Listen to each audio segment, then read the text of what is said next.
Hello A24 family, my name is Daniel and I am the A24 Superfan.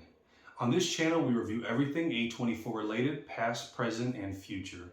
Today we're going to be taking a look at Ginger and Rosa, the movie that was released initially before A24's first movie, A Glimpse Inside the Mind of Charles Schwann III, but was picked up afterwards, making it its second movie.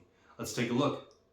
The film follows Ginger and Rosa, played by Ellie Fanning and Alice Englert, as they navigate through their teenage years and also the insecurities that came along with the Cold War. Other key figures in the movie are Roland, Ginger's father, played by Alessandro Nivola, and Natalie, Ginger's mother, played by Christina Hendricks. Their relationship is abusive at best, and their attitudes and decisions dictate Ginger's every action. As an almost historic piece, this movie shows the tragic yet poetic side that A24 offers.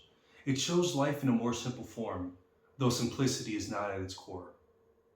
Ginger and Rosa is a tale of heartbreak, betrayal, love lost, and growth through pain and suffering. First, we're going to talk about a few of the things that I really did like.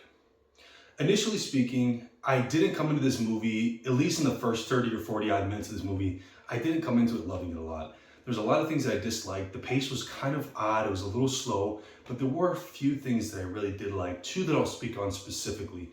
The first being Ellie Fanning and Christina Hendricks.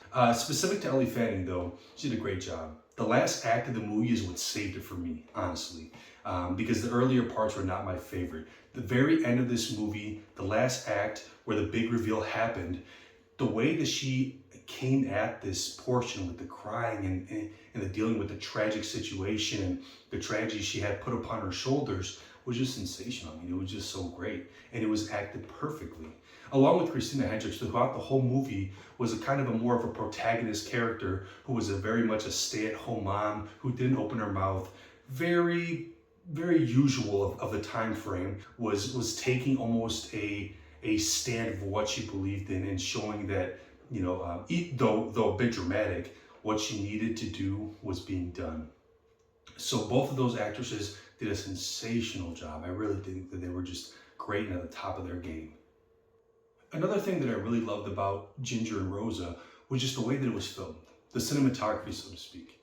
The brights were bright, the darks were darks, and everything in between was just really beautifully put into place. The direction in this movie was sensational. The coloring and the lighting itself and kind of the filming of different landscapes was very reminiscent of other A24 movies that we'll be talking about in the future, but overall this movie was just filmed very beautifully. And though dull in some points, in some aspects of the movie, just the fact that the filming was so beautiful really brought out other aspects of the movie that you could kind of look at and think, you know what, this movie might be a tad boring, but at the end of the day, at least it's beautiful to look at. It's another thing I really loved about it. Though very beautifully acted, there was a specific character whose redeemable qualities were very minimal, who I couldn't mesh with, Roland. He was not great. He kind of killed the movie for me, and there was aspects of this movie that were just beautiful that he ended up ruining.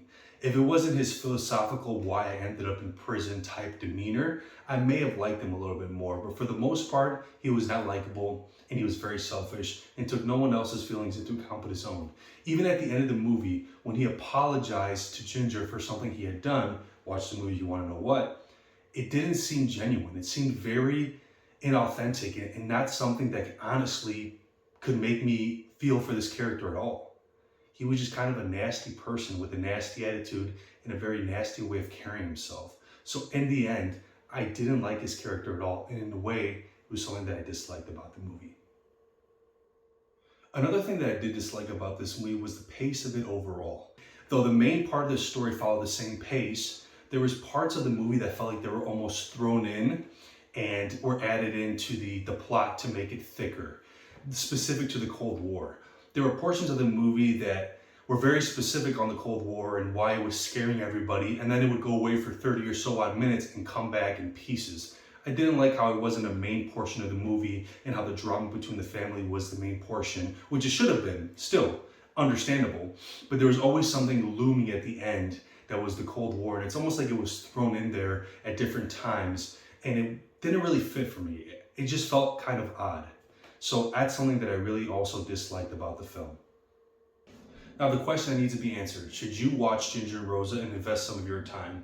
The one good thing about A24 movies, at least in its infancy, is that they were very short.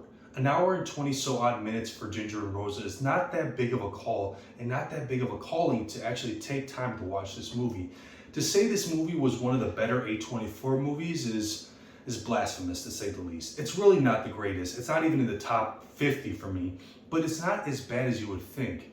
The picture is done beautifully. The directing is incredible. The acting is also very great from a kind of smaller cast of well-known actors, but also actors that are not so big and expensive, you would say. But overall, it is a good movie. Now, there's a lot more things that I did dislike about the movie, like the pace in general, being very sluggish at the beginning and kind of sluggish in the middle, and then reaching a very climatic and crazy end.